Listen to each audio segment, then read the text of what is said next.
నాకు పైన ఒక పలసటి క్లాత్ వేసి నేను ఎండబెట్టుకుంటున్నా. ఇట్లా ఎండబెట్టుకోవాలంటే 3-4 రోజులు పడుతుంది. నేను అమెజాన్లో చూసి ఆర్డర్ ఇచ్చాను. 600 రూపాయలండి. కొంచెం తీసుకునేది ఏదో పెద్దది తీసుకోమన్నారు. ఎండబెడడానికి నాకు భలే కష్టం అనిపించింది. దీని మీదేమో మన ఫ్రూట్స్ ఒకటిను, దీని మీదేమో రైస్ కుక్కర్లో వచ్చింది. అన్ని బార్లు ఇచ్చా 2 రోజులు. అట్ట కాకుండా అప్పుడు ఆలోచించా, ఇది దొరికింది.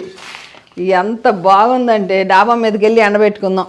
ఇదిగోండి, ఇట్లా జిప్పేసేసి ఇట్లా పైకి వెళ్దాం. పైన వెళ్ళి ఎట్లా ఎండబెడుతున్నాను చూపిస్తాను పదండి. మనం ఏయైనా ఎండబెట్టుకోవాలంటే వడియాలు, పాపడలు ఏయైనా ఇబ్బందిగా ఉందండి పావురాల నుంచి. అందుకని నేను అమెజాన్లో చూసి portable solar food drying bag అండి విత్ జిప్ కవర్తో తీసుకున్నాను. బాగుంది కదండి. ఇట్లా ఎండబెట్టుకుంటాకి హ్యాపీ. నేను సాయంత్రం దాకా ఎండబెట్టేస్తా.